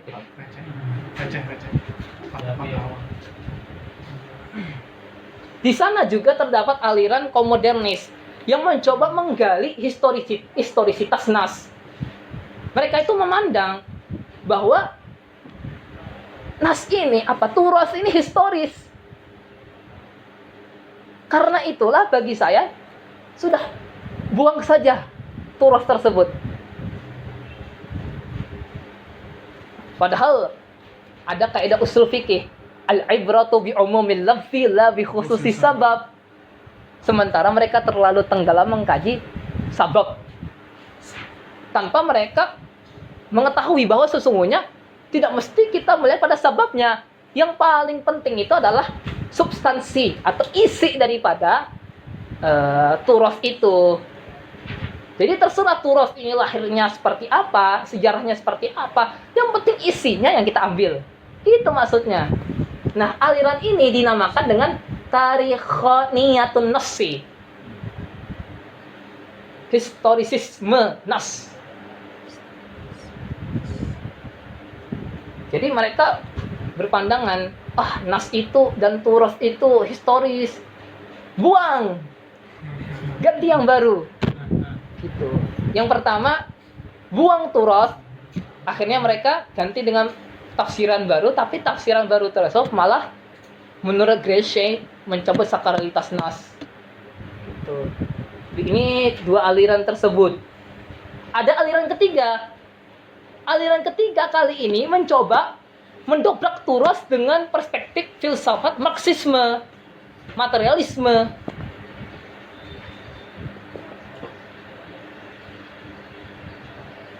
Supaya apa? Supaya mendapatkan tafsiran baru yang sifatnya madiyah. Tafsiran baru yang sifatnya material. Padahal kan nas itu ya sifatnya metafisis ya. Tapi mereka terlalu paksakan dipahami secara material, padahal tidak sambung antara material dengan metafisis. Contohnya sirah Nabi. Kalau kita dulu kan belajar sirah Nabi melalui ayat Al-Qur'an itu sendiri. Contohnya kan tentang baiat Aqabah. Laqad radiyallahu 'anil mu'minina idh yubayyi'unaka tahta syajarah gitu kan Quran. Satu bait seterusnya. Kan artinya kita ini belajar sirah Nabi lewat apa? Lewat wahyu. Ya enggak? Metafisis. Nah, ada aliran ini mereka berpandangan kita ini ingin mencoba mendobrak turas sirah Nabi. Kita pengen mengkaji sirah Nabi secara material. Lepaskan wahyu, sekarang kita kaji sejarah perjalanan hidup Nabi dalam perspektif sejarah saja. Dari segi fisik Nabi, bagaimana fisik Nabi ini berjalan? Bagaimana peran-peran sosial itu memengaruhi dakwah Nabi? Ya kelihatannya kelihatannya maju, tapi cukup berbahaya. Dari segi apa? Kita ini harusnya belajar sirah Nabi itu kan belajar sejarah Nabi itu beda dengan sejarah-sejarah lainnya. Karena sejarah Nabi itu tak bisa lepas daripada wahyu. Wahyu itu harus dipegang. Kalau tidak, khawatirnya justru akan mencabut sakalitas wahyu. Karena Al-Quran itu kan riwayatnya mutawatir ceritanya. Sudah terpercaya. Kalau kita menggunakan sejarah itu kan apa istilahnya itu? Verifikasinya itu ada mazhab-mazhabnya dan belum tentu terpercaya. Sementara kita di Islam, kita punya sistem tersendiri, al-jarh wa ta'dil. Ada sejarah Nabi itu yang bukan dari Quran tentunya, lewat hadis-hadis. Hadis-hadisnya kita verifikasi. Tapi pakai pendekatan kita punya ilmunya sendiri. Kita nggak perlu pakai marxisme. Kita sudah ada ilmunya, jarh wa ta'dil namanya.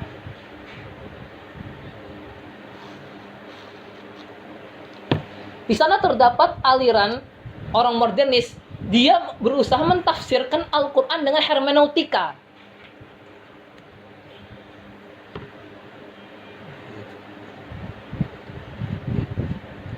Kalau Nasr Hamid Abu Zaid itu, tahu nggak terjemah hermeneutika itu apa? Ilmu takwil.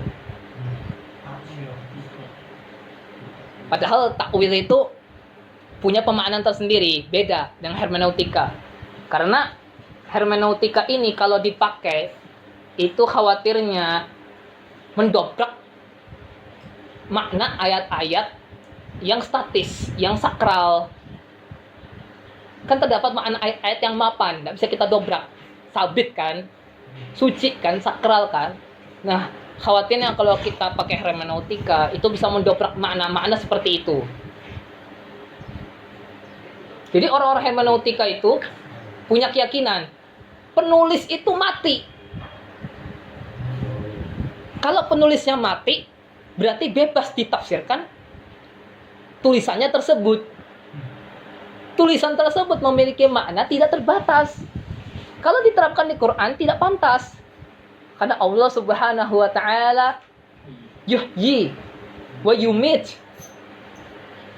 Allahu hayyun la yamut. Allah itu hidup tidak mati. Sifatnya baqa. Allah yang nurunkan Al-Quran. Maka bagaimana bisa dipakai hermeneutika untuk Al-Quran? Sementara orang-orang pengusung hermeneutika itu punya keyakinan penulis itu mati, maka tulisan tersebut bisa ditafsirkan tanpa batas. Padahal tafsir Quran dalam perspektif turas itu ada batasnya. Mufassir aja memiliki dawabit tafsir, standar penafsiran. Gitu. Punya ulumul Qur'annya.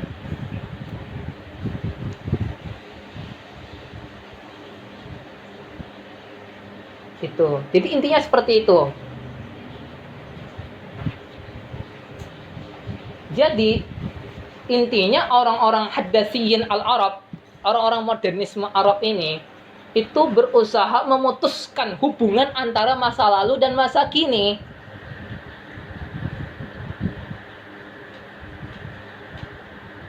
Jadi khawatirnya oleh Glenn Shamat Thayyib, kaum muslimin ini akan mengalami keterputusan hubungan dengan masa lalunya.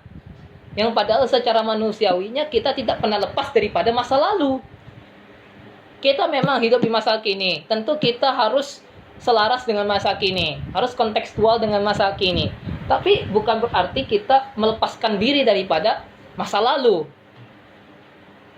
Kita harus kalau dalam kebudayaan sendiri, kita tidak boleh melepaskan tradisi, iya tidak? Tradisi itu harus terus hidup, dilestarikan. Sama dalam khazanah keilmuan Islam, turas itu harus terus dilestarikan, dihidupkan. Karena disitulah roh dan identitas kita itu sesungguhnya. Tapi tentu ada metodologinya untuk mengkontekstualisasikan turas.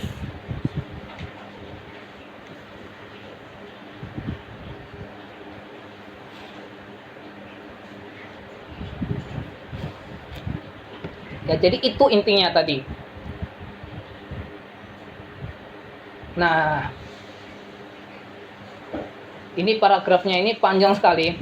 Saya coba ke halaman 22. Saya jelaskan intinya secara bebas saja.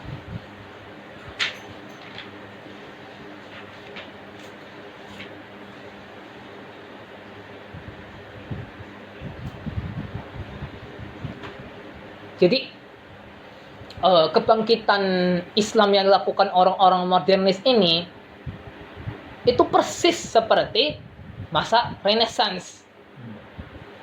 Kalian sama-sama tahulah, masa Renaissance itu kan formulaannya dari ini, konflik antara para ilmuwan dengan gereja. Bagaimana gereja ketika itu punya otoritas satu-satunya dalam memberikan info-info pengetahuan kepada umatnya. Jadi selain mereka tidak bisa melakukan penelitian dan pengkajian ilmu pengetahuan. Kalian sama-sama tahu lah tentang kasus pusat tata surya. Bumi atau matahari? Kan di situ ada aliran heliosentris sama apa gitu, lupa aku. Di situ kan terdapat pergolakan perseteruan antara salah satu ilmuwan Italia namanya Galileo Galilei dengan gereja. Gereja berpandangan bahwa bumi adalah pusat tata surya. Galileo Galilei, kalau itu kan di Italia, di Polandia ada Nicolaus Copernicus. Itu mereka berpandangan bahwasanya pusat tata surya justru setelah kami kaji secara lebih mendalam, lebih observatif, ternyata matahari pusat tata suryanya. Nah, debat kan, gereja akhirnya berusaha mengejar-ngejar Galileo Galilei. Seluruh ilmuwan siapapun yang mengamini pandangannya Galileo Galilei, kalau ditangkap akan dipersekusi, dihukum sama gereja. Jadi bagaimana gereja di sini memiliki otoritas satu-satunya? Akhirnya muncullah orang-orang munawwirun, istilahnya orang-orang yang ingin melepaskan diri dari keterpengaruhan gereja. Orang-orang ini berusaha, kita nggak mau lagi pakai tafsiran-tafsiran para gerejawan dalam kajian ilmu pengetahuan. Kami ingin bebas dari mereka. Kami ingin meneliti dengan metodologi kami sendiri. Gitu. Gereja ini kan ceritanya punya pandangan turas lah gitu. Tafsir turafinya mereka gitu terhadap Injil. Dan itu yang berusaha ditobrak oleh para ilmuwan ini. Akhirnya nanti ngerembet di masa Renaissance, masa kebangkitan, seluruh ilmu pengetahuan bebas dikaji. Para ilmuwan muncul tanpa keterikatan dengan gereja. Ya meskipun taruhlah kalau masih Kristen, taruhlah ya secara agamanya Kristen gitu, tapi secara kajian ilmu pengetahuan dia tidak mau terikat dengan gereja. Akhirnya gereja kehilangan otoritasnya dan para ilmuwan ini secara bebas melakukan penelitian dan pengkajian ilmu pengetahuan dengan metodologi mereka sendiri. Dan itu yang terjadi juga di dunia Arab. Tapi bedanya ya memang kalau di Eropa taruhlah memang kebutuhannya seperti itu karena sepertinya metodologi mereka jauh lebih progresif. Tapi kalau di Timur Tengah, di konteks Arab, konteks Islam tidak seperti itu. Ya tentu ini kan problemnya adalah keyakinan kita. Keyakinan terhadap nas ini sudah benar, nas ini sudah mapan. Gitu. Dan mereka ini dikhawatirkan seperti itu. Orang-orang modernis ini dikhawatirkan akan mendobrak nas gitu.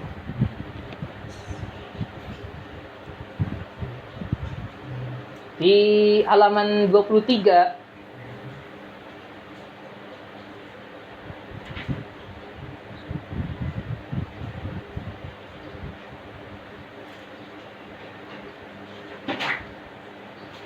Nah, Grand Syama Thayyib itu bercerita apa dampaknya daripada penggunaan filsafat Marxisme materialisme dalam keilmuan Islam.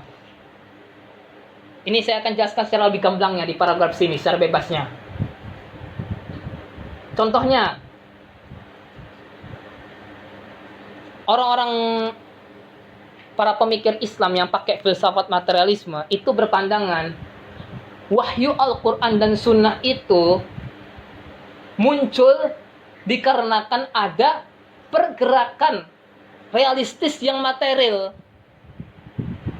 di bumi. Berarti kan, artinya wahyu itu dipahami secara causality. Ada sebab dan musabab. Ketika Tuhan itu berfirman, kan Tuhan berbuat ya, berfirman. Berarti Tuhan itu punya sebab. Ngerti nggak maksudku? Padahal di ilmu kalam yang kita pelajari, perbuatan Tuhan, perbuatan Allah manapun itu tidak memiliki gorot, tidak memiliki tujuan, tidak memiliki sebab. Ya sudah, kalau Allah berbicara berfirman tak ada sebabnya. Karena kalau Allah berbicara dengan sebab, berfirman dengan sebab, berarti nantinya dipahami bahwa Allah butuh kepada sebab. Kalau Allah butuh kepada sebab, berarti terjadi keserupaan antara Allah dengan selainnya.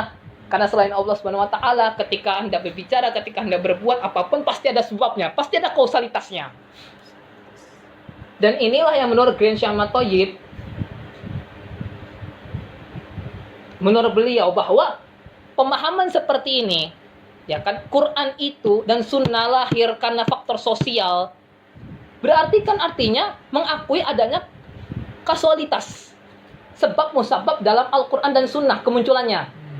Dan itu tidak dibenarkan secara ilmu kalam kita. Gitu.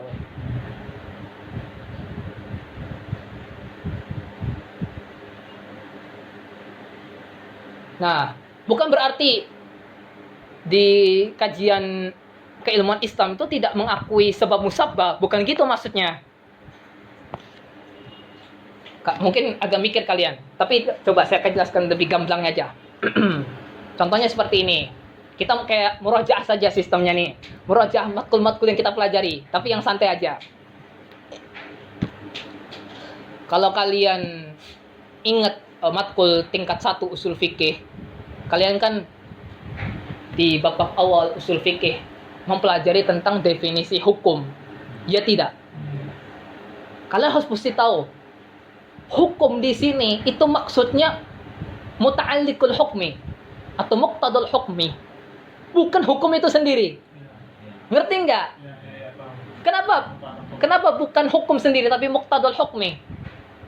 Karena hukum itu sendiri kalam nafsi. Muqtadal hukmi baru.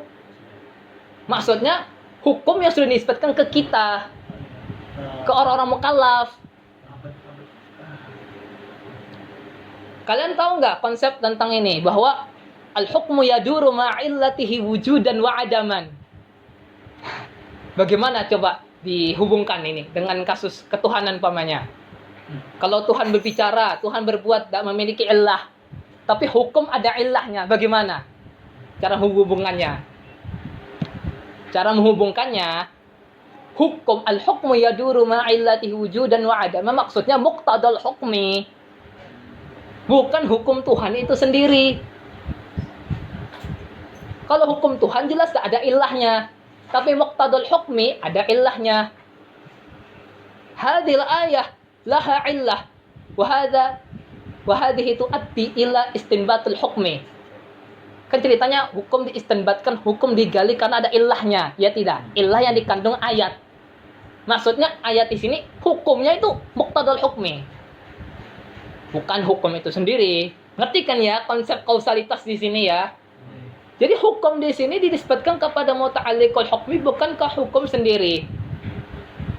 Jadi bukan berarti ketika kita membantah orang-orang materialisme, bukan berarti kita anti terhadap sebab musabab. Enggak.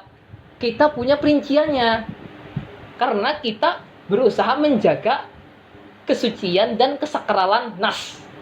Gitu ceritanya. Menjaga kesakralan turas ilmu kalam. Dia mengeluarkan statement bahwa kalau Allah berbuat tanpa sebab. Tapi kita punya perinciannya. Kalau hukum Tuhan yang berupa muqtadul hukmi, baru ada illahnya. Ada sebabnya. Sebab nuzul itu termasuk juga ya Pak? Sebab nuzul. Nah, itu. Ada asbabun nuzul. Tapi asbabun nuzulnya disebutkan ke siapa? Muqtadul hukmi. Bukan ke hukum Tuhan sendiri. Karena sudah di Lauhul Mahfuz ada ayat-ayat itu. Kataballahu maqadira khalaiq qabla alfa khamsina sanah. Dalam hadis. Jauh 1500 tahun sebelum terciptanya langit dan bumi. Itu sudah ada takdir kita semua. Termasuk nanti ya kasus-kasus kejadian nubuah Nabi, diturunkannya Al-Quran secara berangsur-angsur, iya tidak? Sebenarnya sebelum ada sabab itu sudah ada ayat. Ngerti nggak maksudku? Ini kan metafisis. Kalau pakai materialisme nggak cocok. Karena kita ada konsep materialisme yang nggak bisa ditabrakkan begitu saja. Tidak semudah itu Ferguson. Nah.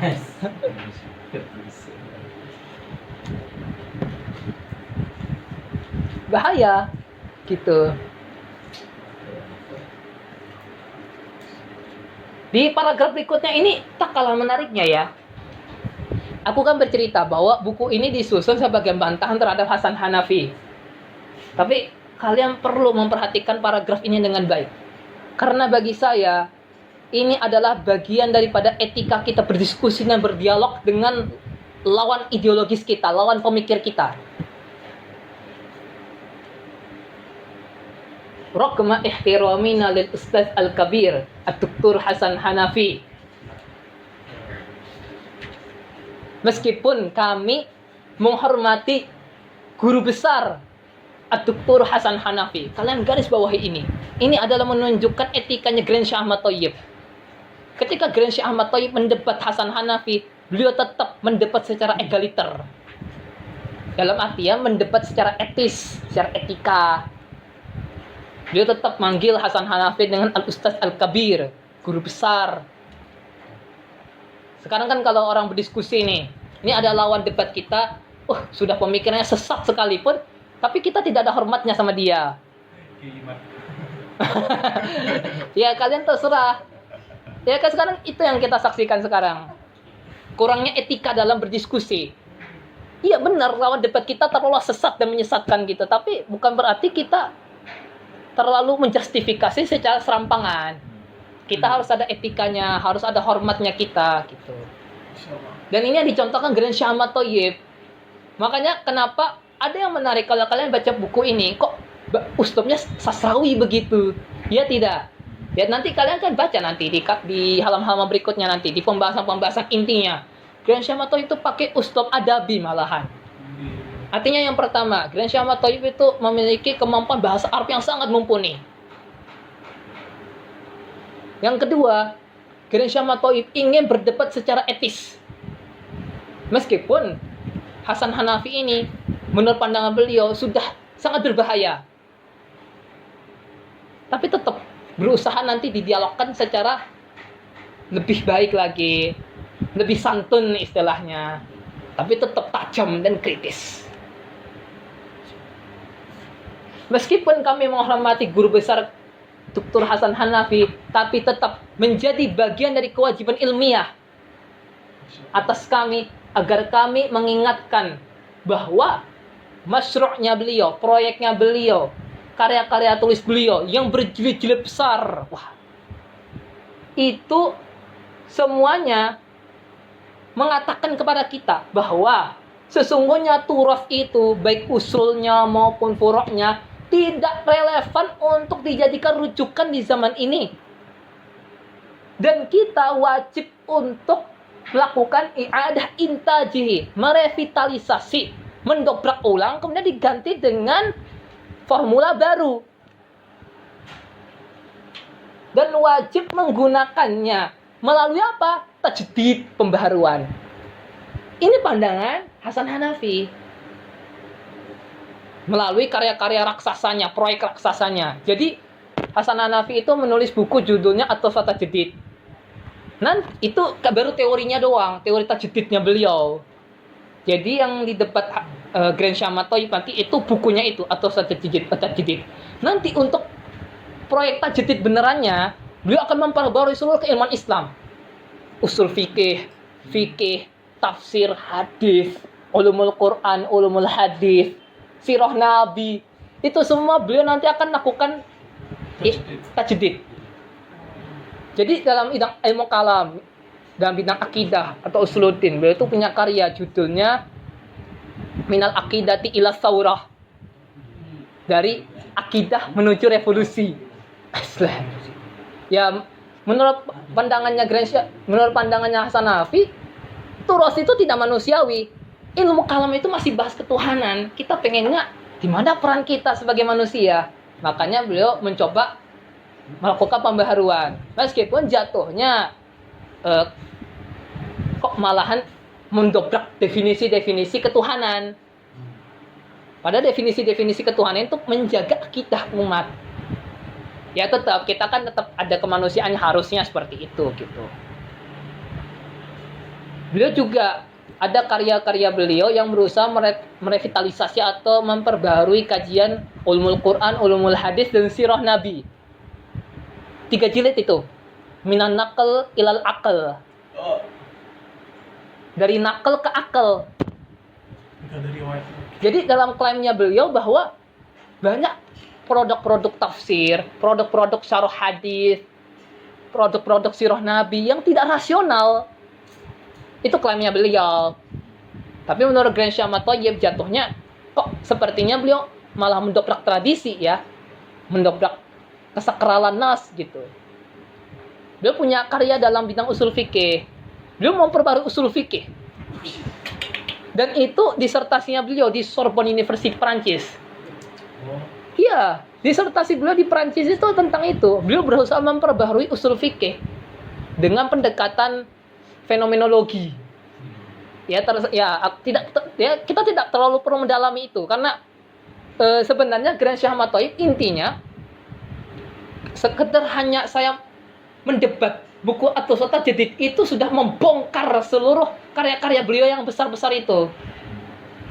Cukup hanya di kajian Jatul Tajdid ini, kan ini asas. Kalau asasnya runtuh, furu-furunya runtuh. Jadi habis baca buku ini, ya paling nanti aku juga akan kasih filenya ya, buku beliau Hasan Hanafi itu atau Tajdid itu. Kalian nggak usah baca buku-buku beliau yang lain, Hasan Hanafi yang lain, yang gede-gede itu, raksasa-raksasa itu, berjilid-jilid itu nggak perlu. Cukup atas tajdidnya Grand Syah Ahmad Thayyib, kalian sudah tahu. Sepertinya agak kurang kuat ini gagasan beliau itu, Hasan Hanafi itu.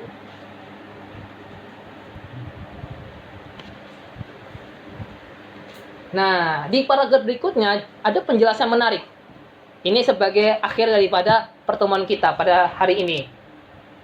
Jadi, saya katanya Grand Syekh, saya bersama Hasan Hanafi sepakat bahwa kita menyuruhkan kepada tajdid. Itu tahrir mahallin niza'. Yang mana disepakati, mana yang diperselisihkan. Kita perlu kedudukan itu. Tahrir mahallin niza' yang disepakati antara Grand Syekh Ahmad Thayyib dan Hasan Hanafi. Kita menyuruhkan kepada tajdid. Pentingnya tajdid. Pentingnya kontekstualisasi keilmuan Islam. Itu yang kita sepakati. Yang kita perselisihkan, objek tajdid itu seperti apa? Bagi saya, tajdid itu terjadi pada perkara-perkara mutahawil, bukan perkara-perkara sawabit.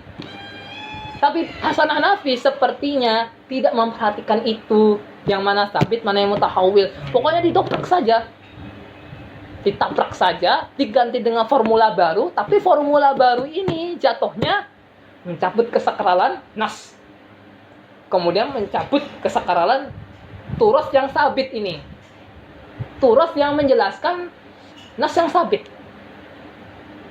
Itu letak perselisihan kami di situ.